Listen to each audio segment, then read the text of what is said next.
Okay, आज का हमारा टॉपिक है लीवर एब्सेस। लीवर एब्सेस जो है वो सिंपली एब्सेस कहते हैं कलेक्शन ऑफ पस को, ठीक है।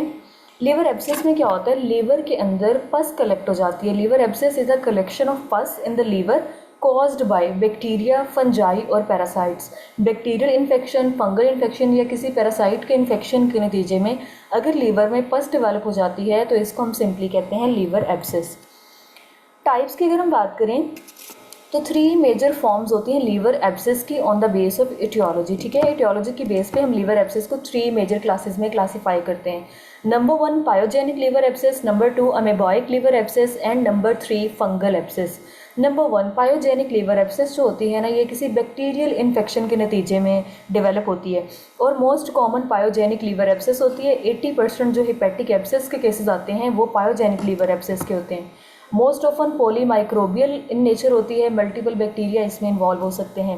Number 2 amoebic liver abscess, as its name indicates Entamoeba histolytica, एक अमीबा होता है, इसकी वजह से ये पस डेवलप होती है और 10% केसेस जो है वो अमेबॉइक लीवर एब्सेस के होते हैं ऑलमोस्ट। और फंगल एब्सेस में अगर हम देखें तो ये कैंडिडा स्पीशीज़ पर्टिकुलरली जो है वो इन्वॉल्व होती है फंगल एब्सेस कॉज कराने में, और ये भी लेस दैन 10% केसेस इसके देखने में मिलते हैं क्लिनिकली।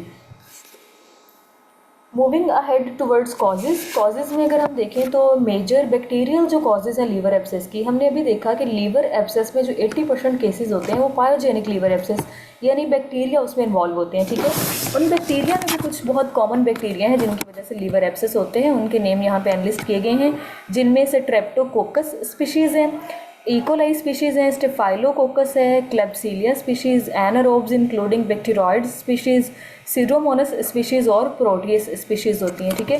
ये कुछ बैक्टीरिया हैं जो बहुत कॉमनली कॉज करते हैं लीवर एब्सेस को।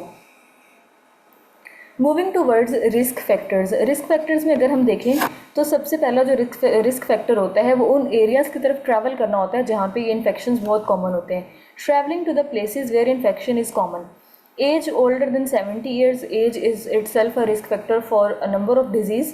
तो लीवर एब्सेस में भी 70 ईयर्स से अगर एज ज़्यादा है तो लीवर एब्सेस होने के जो है वो चांसेस ज़्यादा होते हैं, क्योंकि इम्यूनिटी जो है वो उस टाइम बहुत वीक हो चुकी होती है और कोई भी इन्फेक्शन जो है वो बहुत सीवियर हो सकता है।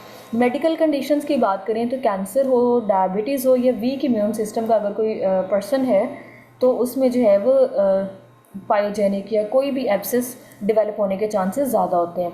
मेडिसिन देखें तो स्टीरॉयड्स, कीमोथेरेपी जो पर्सन ले रहे होते हैं ना, जो स्टीरॉयड्स लेते हैं या कीमोथेरेपी लेते हैं, उनका इम्यून सिस्टम सप्रेस हो जाता है इन मेडिसिन की वजह से। तो सप्रेस्ड इम्यून सिस्टम की वजह से जो बैक्टीरियल या फंगल इन्फेक्शन होता है ना, उसका अटैक रेट बहुत ज़्यादा इंक्रीज़ हो जाता है, तो लीवर एब्सेस डेवलप होने के चांसेस बढ़ जाते हैं। जो लोग अल्कोहल यूज़ करते हैं वो भी ज़्यादा रिस्क पे होते हैं लीवर एब्सेस डेवलप होने के। और nutrition is itself very important risk factor for many disease, ठीक है। इसी तरह से ये लीवर एब्सेस में भी न्यूट्रिशन बहुत ज़्यादा इन्वॉल्व होती है। पुअर न्यूट्रिशन होगी तो पुअर हेल्थ होती है, पुअर हेल्थ होती है, इम्यून सिस्टम वीक होता है, इम्यून सिस्टम वीक होता है तो इन्फेक्शंस के अगेंस्ट रेजिस्टेंस जो होती है वो बॉडी में नहीं होती, ठीक है। तो इस तरह इन्फेक्शन के चांसेस जैसे ही बढ़ेंगे लीवर एब्सेस डेवलप होने के चांसेस भी इंक्रीज़ हो जाते हैं। Moving towards signs and symptoms. Sign symptoms में जो सबसे पहली इंडिकेशन होती है लीवर एब्सेस की वो होती है पेन। पेन होता है अपर राइट क्वाड्रेंट में, ठीक है। अपर राइट क्वाड्रेंट में या अपर राइट एब्डोमेन में पेन होता है just below the ribs. Cough और फीलिंग टायर्ड एंड वीक।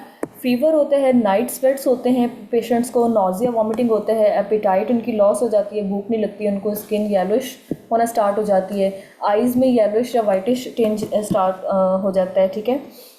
ये कुछ कॉमन साइन सिम्टम्स हैं जो लीवर एब्सेस के पेशेंट्स में देखने को मिलते हैं। डायग्नोस्टिक इवैल्यूएशंस की अगर बात करें तो ब्लड टेस्ट रिवील कर देता है कि कौन सा पॉजिटिव ऑर्गेनिज्म है। उस पॉजिटिव ऑर्गेनिज्म के अगेंस्ट जो है फिर पर्टिकुलर मेडिकेशन स्टार्ट करवाई जा सकती हैं। इसके अलावा कुछ हमारे पास इमेजिंग स्टडीज़ भी लीवर एब्सेस को इंडिकेट कर देती हैं। एक्सरे, अल्ट्रासाउंड, सीटी स्कैन्स और एमआरआई स्कैन्स जो होते हैं, इनसे लीवर एब्सेस जो होती है वो डायग्नोज हो जाती है, ठीक है। जैसे ये आपको यहाँ पे एक इमेज दिखाया गया है, ये एक सीटी स्कैन का इमेज है। ये देखिए यहाँ पे सर्कुलर किया गया है, ये सारे नॉर्मल टिश्यूज़ हैं, लेकिन ये देखिए ये अलग से ही आपको दिख रहा है।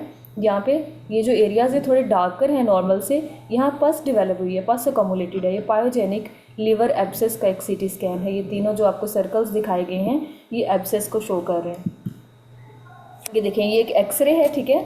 इस एक्सरे में देखें ये यहाँ पे देखें लीवर एब्सेस है, ठीक है, डेवलप हुई।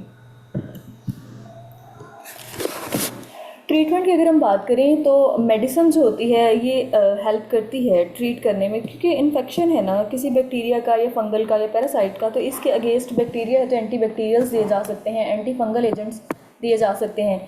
ये मेडिसिन को जो है ना ये कंडीशन काफ़ी रिस्पॉन्स करती है, मेडिसिन से काफ़ी ये कंडीशन बेहतर हो जाती है। लेकिन अगर पस थोड़ी ज़्यादा है, मेडिसिन से ट्रीट नहीं होने वाली, तो नीडल एस्पिरेशन की तरफ हम जाते हैं। नीडल एस्पिरेशन एक प्रोसीजर होता है जिसमें डायरेक्टली जहाँ पे पस होती है उधर हम नीडल इंसर्ट करते हैं और वहाँ से पस को सारी एस्पिरेट कर लेते हैं, ठीक है। अगर पस इतनी ज़्यादा है कि नीडल से भी वो सारी नहीं एस्पिरेट होगी तो फिर हम कैथीटर ड्रेनेज की तरफ जाते हैं। कैथीटर ड्रेनेज में क्या करते हैं, कैथीटर हम इंसर्ट कर देते हैं, जहाँ पे लीवर में एब्सेस होती है वहाँ पे एक इंसिजन लगाते हैं, ठीक है। इंसिजन लगाते हैं, उसके अंदर कैथीटर इंसर्ट करते हैं और उसको पीछे एक ड्रेनेज बैग के साथ कनेक्ट कर देते हैं। तो वहाँ से जो पस होती है वो कैथीटर के ज़रिए ड्रेनेज बैग में सारी ड्रेन हो जाती है, ठीक है। और सबसे लास्ट हमारे पास जो ऑप्शन होता है इसके ट्रीटमेंट में वो सर्जरी होती है। अगर पास इतनी ज़्यादा है कि मेडिसिन से भी ट्रीट नहीं हुई, नीडल एस्पिरेशन से भी नहीं काम बना, कैथीटर ड्रेनेज के बावजूद भी वो नहीं सारी निकाली जा सकती, तो फिर हमें सर्जरी करनी पड़ती है और सर्जरी से मैनुअली वो सारी एब्सेस जो है ना वहाँ से हम रिमूव करते हैं, अगर वो बहुत ज़्यादा लार्ज क्वांटिटी में वहाँ पे मौजूद है, ठीक है। प्रिवेंशंस की अगर हम बात करें तो प्रिवेंशंस में आपको चाहिए कि वैरायटी ऑफ हेल्दी फूड्स लें, अपना लाइफस्टाइल चेंज करें, हेल्दी रहें, एक्सरसाइज किया करें, ठीक है। और सबसे जो इम्पोर्टेंट चीज़ है वो अल्कोहल वगैरह को अवॉइड किया करें, अल्कोहल को अवॉइड करें और इसके अलावा स्मोकिंग को भी अवॉइड करना चाहिए, ठीक है। Thanks for watching. वीडियो अगर आपको अच्छी लगे तो इसको सब्सक्राइब कर दीजिएगा, चैनल को सब्सक्राइब कर दीजिएगा, वीडियो को लाइक कर दीजिएगा। Thank you so much. Stay happy, stay blessed.